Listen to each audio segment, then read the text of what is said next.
అదరగొట్టే కారం రంగు రుచి ఆచి కారం పొడి. అందరికీ నమస్కారం. ఒక జనసేన కార్యకర్తగా కాదు, ఒక ప్రభుత్వానికి సంబంధించిన ఎమ్మెల్సీగా కాదు, లేకపోతే ఒక కుటుంబానికి సంబంధించినటువంటి వ్యక్తిగా కాదు, ఒక సినిమా మనిషిగా కాదు, ఒక మామూలు హ్యూమన్ బీయింగ్గా నేను ఈ మాట మాట్లాడుతున్నాను. దీంట్లో ఎవరికైనా సరే వివాదాస్పదం చేయాలనుకుంటే అది మీ వ్యక్తిగత ఇష్టం. కానీ ఒక విషయం మాత్రం మీతో స్పష్టంగా చెప్పాలనుకుంటుంది ఏంటంటే, ఈ మధ్యకాలంలో ఆడపిల్లల వస్త్రధారణ మీద చాలామంది కామెంట్స్ చేస్తున్నారు. ఓపెన్గా మాట్లాడాలంటే ఈ మధ్యకాలంలో శివాజీ మాట్లాడాడు. Shivaji is not my target. ఒకవేళ అతను ఎవరన్నా సరే శివాజీ నా టార్గెట్ అనుకుంటే అది మీ ఇష్టం. కానీ ఒక టైప్ ఆఫ్ మన సమాజంలో ఒక రకమైన రుగ్మత వెళుతుంది. అదేంటంటే moral policing. It's called moral policing. ఎంత మిత్తులో బతుకుతున్నారంటే సామాన్య జనం చాలామంది ఈ మేల్ చావనిస్టిక్ సొసైటీ, మగ అహంకారంతో ఉన్నటువంటి మన సమాజం, ఆడపిల్ల ఎలా ఉండాలి, ఆడపిల్ల వస్త్రధారణ ఎలా ఉండాలి, ఆడపిల్లలు ఎలా మాట్లాడాలి, ఆడపిల్లలు ఏం మాట్లాడాలి, ఏమి మాట్లాడకూడదు, దీని మీద ప్రతి ఒక్కడు, అతను పండితుడు కానించి పామరుడు దాకా ప్రతి ఒక్కడు ఆడపిల్ల ఎలా ఉండాలో మాట్లాడతారు. ఫస్ట్ పాయింట్, దీన్ని మోరల్ పోలీసింగ్ అంటారు. ఇది ఎగెనెస్ట్ కాన్స్టిట్యూషన్. ఒక ఆడపిల్ల ఇలాంటి వస్త్రధారణ చేసుకోకూడదు, ఒక ఆడపిల్ల ఇలాంటి వస్త్రధారణ చేసుకోవాలి అని చెప్పడానికి మీకేం హక్కు ఉంది? ఏ రైట్ ఉంది మీకు? అంటే మగవాడు కాబట్టి ఎవరి గురించి అని ఏదైనా స్వేచ్ఛగా మాట్లాడతారా? దురదృష్టం ఏంటంటే ఇలా మాట్లాడే మగవాళ్ళకు కూడా ఆడవాళ్ళ నుంచి ఒక రకమైన మద్దతు లభిస్తుంది. మనస్ఫూర్తిగా చెప్తున్నాను, ఖచ్చితంగా వాళ్ళ మనసు నుంచి వచ్చింది కాదు. అందరి యాక్సెప్టెన్స్, భర్త ఏమనుకుంటాడో, ఆ చుట్టుపక్కల మగవాళ్ళు ఏమనుకుంటారో, ఇంకొక వ్యక్తులు ఏమనుకుంటారో అనే మాట్లాడే ఆడవాళ్ళకి తప్ప ఇన్నర్గా ప్రతి ఆడబిడ్డకి ఒక సెల్ఫ్ రెస్పెక్ట్ ఉంటుంది. ఎలాగో ఒక ఆడపిల్ల డ్రెస్ ఇలా ఉండాలని మనం అడుగుతాం, ఎలాగో ఒక ఆడపిల్ల ఈ డ్రెస్ వేసుకోవాలని చెప్తాం. ప్రపంచంలో ఫ్యాషన్ అనేక రకాలుగా మారుతుంటుంది. అది ఎలాగైనా ఉండొచ్చు. దయచేసి మన చెల్లెలు, మన తల్లి, మన చెల్లెలు అందరూ మనవాళ్లే, మన బిడ్డలే. ఆడపిల్ల కాబట్టి ఆ అమ్మాయి ఇలా ఉండాలని చెప్పే హక్కు మనకు లేదు. నేను ఇవాళ మీ అందరి ముందు ఒకప్పుడు నేను కూడా అలాంటి ఇన్ఫ్లుయెన్స్లో ఉండి తర్వాత రియలైజ్ అయ్యే తప్పు కదా, నాకేం హక్కు ఉంది, ఒక ఆడబిడ్డ ఇలా ఉండాలి అని చెప్పే హక్కు నాకేముంది అని చెప్పి నేను మార్చుకొని నేను అటువైపు వెళ్తే నాకు ఇంకొక రకమైన ప్రపంచం కనపడింది. అరే వాళ్ళు ఏం తప్పులు చేశారయ్యా, వాళ్ళు ఏం తప్పులు చేశారని చెప్పి వాళ్ళని అడ్డగోలుగా మీద పడిపోతున్నావు. ఇలా డ్రెస్ వేసుకోకపోతే చాలా వాళ్ళని ఒక తప్పుడు క్యారెక్టర్లుగా ఎలా ట్రీట్ చేస్తారు? సరే, ఒక విషయం చెప్తున్నాను. ప్రపంచవ్యాప్తంగా ఉన్న విషయం ఏంటంటే, ఆడపిల్లల మీద జరిగేటువంటి అట్రాసిటీస్ వాళ్ళు వేసుకున్న వస్త్రధారణ మీద కాదు, మగవాడి యొక్క క్రూరత్వం, మగవాడి యొక్క బలం, పశుబలం, వీటి మీద దీనికి తగ్గట్టుగా వాడి పశుబలానికి, వాడి క్రూరత్వానికి తగ్గట్టుగా ఆడపిల్లలు బలైపోతారు తప్ప ఏ ఆడపిల్ల కూడా వస్త్రధారణ మీద అవ్వలేదు. ఇది మిత్. మీరు కావాలంటే ఏ ఛానల్లను చూడండి, ఏ యూట్యూబ్లను కొట్టండి, లేకపోతే ఏ గూగుల్లోనే వెతకండి, చరిత్ర చూసుకోండి. ప్రతివాడు స్టేజ్ ఎక్కేసి ఆడపిల్ల ఇలా ఉండాలి, అలా ఉండాలి, మీరు ఎప్పుడు చెప్పడానికి ఆడపిల్ల ఇలా ఉండాలని బతకనేయండి. ఏ మగవాడితో సమానంగా బతికే హక్కు లేదా ఆడపిల్లలకి? ఏ వాళ్ళకి నచ్చిన డ్రెస్ వేసుకునే హక్కు లేదా? సెక్యూరిటీ అనేది ప్రతి ఒక్కరి హక్కు, ప్రతి ఒక్కరి ఇవ్వదు, ఆడ కానీ మగ కానీ. అయితే ఎస్పెషల్లీ ఆడపిల్లలు రక్షించాల్సినటువంటి వ్యవస్థలు, ఆడపిల్లలు రక్షించాల్సినటువంటి పరిస్థితులు లేవు. అంటే మోస్ట్ ఇన్సెక్యూర్డ్ ప్రపంచంలోనే ఇంకా మనం ఉన్నాం.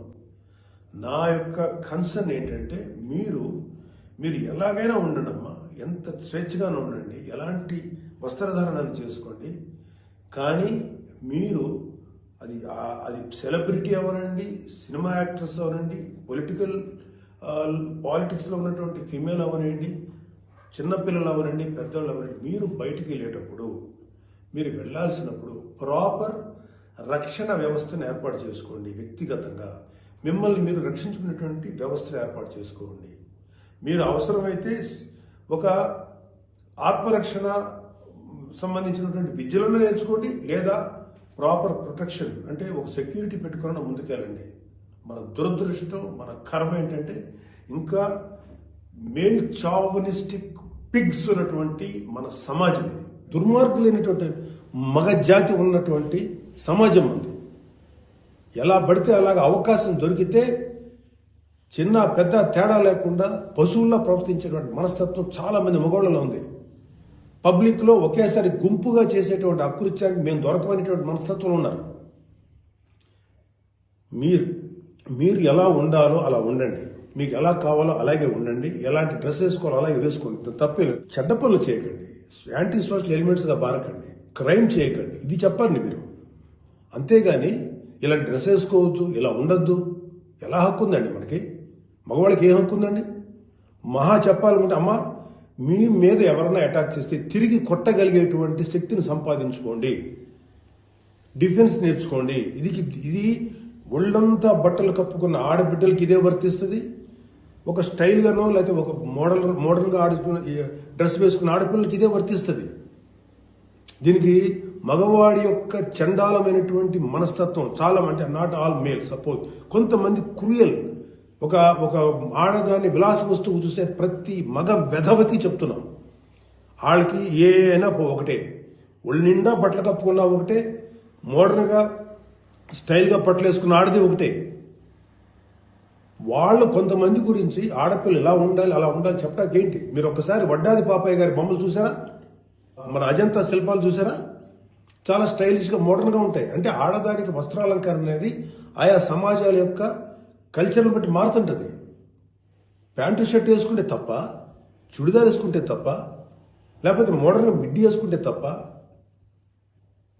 ఇది వాళ్ళ తప్పు కాదు. వాళ్ళకి సరిగ్గా రక్షణ కల్పించలేకపోవటం, రాజ్యాంగమైనటువంటి మన ప్రభుత్వ వ్యవహారం వాళ్ళకి సరిగ్గా రక్షణ కల్పించకపోవటం ప్రభుత్వ వైఫల్యం అవుతుంది. దాన్ని ఎంకరేజ్ చేసి దాన్ని అడ్డుగా తీసుకొని ప్రభుత్వం యొక్క వైఫల్యాన్ని అడ్డుగా పెట్టుకొని దాన్ని చెల్లరిగిపోయే దుష్కర మూకల యొక్క పని తప్ప ఆడపిల్లల తప్పు కాదు. ఆడపిల్లలు వేసుకునే డ్రెస్సు వల్ల ఆడపిల్లల మీద అత్యాచారం జరుగుతుందని మీరు మీ పనికి మాలిన కామెంట్లను సపోర్ట్ చేసుకుంటే మాట్లాడే మాట ఇది. మారిపోతుంది సమాజం. ఏఐలోకి వచ్చాం మనం, ఆర్టిఫిషియల్ ఇంటెలిజెన్స్లోకి వచ్చాం. ఇంకా ఆడపిల్ల ఇలాగ ఉండాలని చెప్పి మనస్తత్వం ఉన్న మగవాళ్ళని ఖండించండి. ఇన్ని కబుర్లు చెప్తున్నారు. నేను ఒకసారి లాంగ్ బ్యాక్ చెప్పాను, ముగ్గురు మహానుభావులు మాట్లాడిన మాటలు చెప్పాను. వాళ్ళు ఇలాగే కామెంట్ చేశారు. అప్పుడు వాళ్ళకి ఆన్సర్ చెప్పాను.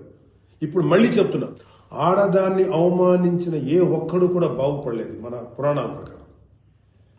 ద్రౌపదిని నడి సభలో అవమానించిన ప్రతి కౌరవుడు సర్వనాశనం అయిపోయాడు, ఇంక్లూడింగ్ భీష్మాచార్యుడు, ద్రోణాచార్యుడితో సహా.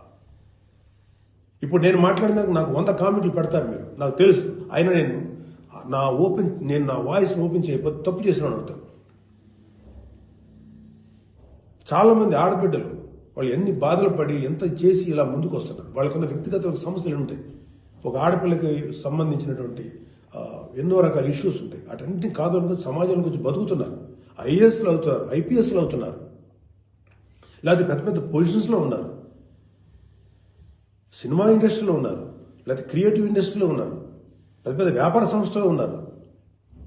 ఆడదాన్ని గౌరవించిన ప్రతి ఒక్కడు గొప్పోడయ్యాడు. గొప్ప గురించి కూడా మాట్లాడు. రెస్పెక్ట్ ఇవ్వండి అయ్యా మా తోటి ఆడపిల్లలకి. మహా అయితే మీరేం చెప్పాలి ఆడపిల్లలకి? అమ్మ మిమ్మల్ని మీరు ప్రొటెక్ట్ చేసుకునేటువంటి స్థితిలో ఉండండి, మిమ్మల్ని మీరు రక్షించుకోండి, లేదా రక్షణగా మనుషులను తీసుకెళ్ళండి, ఏదో ఒకటి చేయండి. కాకపోతే ఏంటంటే మీకు ఇంత చుట్టుపక్కల ఇంత కరుడు కట్టినటువంటి దుర్మార్గమైన కామాంధులైనటువంటి సమాజంలో కొంతమంది ఉన్నప్పుడు వాళ్ళని మిమ్మల్ని మీరు రక్షించకుండా ఏర్పాటు చేసుకోండి. మీకు ఒక తమ్ముడుగానో, ఒక అన్నగానో, ఒక తండ్రిగానో, ఒక సోదరుడుగానో ఇది నా రిక్వెస్ట్ తప్ప మీరు ఇలా ఉండాలని మాత్రం చెప్పటం పెద్ద క్రైమ్. ఆడపిల్లలు ఉండాలని చెప్పేది పెద్ద క్రైమ్, వెరీ బిగ్ మిస్టేక్. ఇలాంటి దాన్ని మాట్లాడినందుకు ఒక వ్యక్తి యొక్క వ్యక్తిత్వం పక్కన పెడితే ఇలాంటి మాట్లాడినందుకు ఈ మాటలు సపోర్ట్ చేసేటువంటి స్త్రీల గురించి నాకు బాధ అనిపిస్తుంది. ఇలా మాట్లాడతారా? మీ తోటి ఆడపిల్లను ఒకడెవడో అంటే వాడికి సపోర్ట్ చేస్తారా మీరు? అలాంటి దుర్మార్గమైనటువంటి ఆలోచన సపోర్ట్ చేస్తారా? కమాన్, బయటకు వచ్చి ఓపెన్ చేయండి మీ మౌత్, మీ వాయిస్ ఓపెన్ చేయండి, ఫైట్. ఈ చాదస్తపు మెంటాలిటీ ఉన్నటువంటి మగ వేదవులకి, ఇలాంటి ఆలోచించే సన్నాసులకి, అలాగే ఇలాగా దాన్ని సపోర్ట్ చేసే పిచ్చి వాళ్ళు ఆడవాళ్ళు, ఆ మగవాళ్ళ యొక్క అణిచివేతకు గురైతున్న ఆడవాళ్ళు మాట్లాడే మాటలకి మీరు ఎదురించి మాట్లాడమ్మా. Please come and voice out. ఎంతసేపటికి సమాజంలో ఇలాగా ఆడబిడ్డలు విక్టిమ్స్ అయిపోయారు, ఎన్ని రకాలుగా అవమానించబడుతున్నారు, హింస చేయబడుతున్నారు, హింస పెట్టబడుతున్నారు. వాళ్ళని మీరు సపోర్ట్ చేయాలి. వాళ్ళని సపోర్ట్ చేయకుండా వాళ్ళ మీద అట్రాసిటీస్ చేసే వాళ్ళని సపోర్ట్ చేస్తారేంటి? ఆడబిడ్డలు కదా, ఎవరైతే నష్టపోయారో వాళ్ళు కదా మీరు సపోర్ట్ చేయాలి. ఒక మాల్లో ఒక ఆడబిడ్డ మీద అవమానించిన ఆ మగాళ్ళని కెమెరాలో పట్టుకొని ఎవడెవడో ఎరగదీసి, మధ్యలో ఎరగదీసి చెప్పుతో సెంటర్లో కొట్టుకుంటూ తీసుకెళ్ళాలి కదా. అది కదా మీరు చేయాల్సిన పని. వాళ్ళని అడగాలి కదా, వాళ్ళని శిక్షణ చెప్పాలి కదా. నువ్వు జాగ్రత్తగా ఉండి ఎంత జాగ్రత్తగా ఉండాలి? ఎందుకు ఉండాలి? ప్రతిసారి ఎప్పుడు విక్టిమ్ అయిపోయిన ఆడబిడ్డల మీదే మీరు క్రైమ్ నేరం మోపుతుంటే, వాళ్ళే తప్పు అంటుంటే అంటే పర్లేదు, ఆడబిడ్డల మీద క్రైమ్ చేసిన తప్పలేదు, వాళ్ళు జాగ్రత్తగా ఉండాలి, మగవాళ్ళు మాత్రం ఏమనకూడదా? వాళ్ళకి చెప్పండి. దుర్మార్గం చేసిన ఆడబిడ్డల మీద దుర్మార్గం చేసిన మగవేదలు చెప్పు తీసుకుంటారా మాట్లాడండి దమ్ముంటే. అంతేగాని ఎవరైతే నష్టపోయారో వాళ్ళను అనకండి. ఆ స్థానంలో మన బిడ్డలుంటే ఎంత బాధపడుతుందో అది ఆలోచించండి. ఈ మోరల్ పోలీసింగ్ నుంచి మీరు బయటపడేదాకా మీరు మనుషులు కాదు. Moral policing is a bloody nasty thing. ప్రపంచం అంతా ఆడబిడ్డలంతా సఫర్ అవుతుంది మోరల్ పోలీసింగ్. ఈ మోరల్ పోలీసింగ్ ఎక్కువ ఆడపిల్లల మీద రుద్దపడుతుంది. ప్రపంచవ్యాప్తంగా ఆడపిల్లల మీద రుద్దపడుతుంది. ఎవరైతే సమాజంలో గొప్పగా మాట్లాడుకున్న వ్యక్తులు ఉన్నారో వాళ్ళకి చెప్పండి. వాళ్ళందరూ వచ్చి మాట్లాడాల్సిన అవసరం ఉంది. ఎంతకాలం ఆడపిల్లల మీద ఈ అణిచివేత మీరు అవలంబిస్తారు? ఎంతకాలం వాళ్ళు అణిచివేస్తారు? అలా అని చెప్పి సాంప్రదాయాలు వదలమని చెప్పలా. మీరు సాంప్రదాయాలు ఫాలో అవ్వండి, రిచువల్స్ ఫాలో అవ్వండి, మీ గౌరవనీయమైన మీ మతాల్ని ఫాలో అవ్వండి. కానీ స్వేచ్ఛ, డ్రెస్ అనేది ఒక వ్యక్తిగత స్వేచ్ఛ. ఒక ఆడపిల్ల ఎలా కనపడాలి, అందంగా కనపడాలి అనుకోవటం తప్పులేదు. అది అమ్మాయి యొక్క వ్యక్తిగత విషయం. అమ్మాయి మితిమీరి ప్రవర్తిస్తే లా అండ్ ఆర్డర్ ఉంది, లా అండ్ ఆర్డర్ చూసుకుంటుంది. అలాంటి ఆడపిల్లలకి రక్షణ కల్పించడంలో విఫలమైనటువంటి రక్షణ వ్యవస్థదేమో తప్పు అవుతుందేమో, కానీ ఆడపిల్లలు తప్పు కాదు. ఆడబిడ్డలకి నాలాంటి వాళ్ళు కొంతమంది ఉన్నాం, ఇంకా చాలామంది ఉన్నాం. అదే చెప్తున్నాను, మీకోసం మేము ముందుకు వస్తాం, మాట్లాడతాం. యాక్చువల్గా నాకు ఎవరు మాట్లాడతారు ఎందుకంటే నేను మాట్లాడాల్సిన టైం ఇది. This is my responsibility towards women. ప్రతి తల్లి, ప్రతి బిడ్డ ఆడది లేకపోతే మగాడు లేడు కదా. ఎలాగ మనం ఒక ఆడపిల్లను అవమానిస్తాం? ఒక ఆడపిల్లను అవమానించడం నా తల్లి గుర్తురాదా, నా చెల్లి గుర్తురాదా, నా బిడ్డ గుర్తుకురారా? ఇదే చెప్తున్నాను. ఇలాగ ఎవడైతే సమాజంలో ఆడపిల్ల ఇలా ఉండాలని చెప్పారో వాళ్ళకి చెప్పు తీసుకొట్టేలాగా మీరు సమాధానం చెప్పకపోతే, ఇప్పటికైనా మీరు వాయిస్ అవుట్ చేయకపోతే మిమ్మల్ని మీరే నష్టపరుచున్నట్టమ్మా. ఇవాళ నేను వచ్చి మాట్లాడుతున్నా కదా, ఒక మీ తోటి తండ్రి అనుకోండి, తమ్ముడు అనుకోండి, అన్న అనుకోండి, ఏదో అనుకున్నాను మాట్లాడుతున్నాను. మీరు ఇప్పటికైనా మీరు బయటకు వచ్చి మాట్లాడండి. ఖచ్చితంగా ఇవాళ నాకు I have to appreciate women commission. వాళ్ళు ఫైట్ చేస్తారు, అడుగుతున్నారు. అలాగే కొంతమంది ఆడపిల్లలు అడుగుతున్నారు. అడిగే వాళ్ళని తప్పంటారండి. Non sense. ఫైట్ చేయండి అమ్మా. మాలాంటి వాళ్ళు మీకు ఎప్పుడు సపోర్టే ఉంటాం. Please fight against this inhumanity. ఈ దమనకాండకు వాళ్ళకి ఈ దుర్మార్గం ఆలోచనకు మీరు ఫైట్ చేయండి అమ్మా. But come out, voice out please తల్లి. నమస్కారం.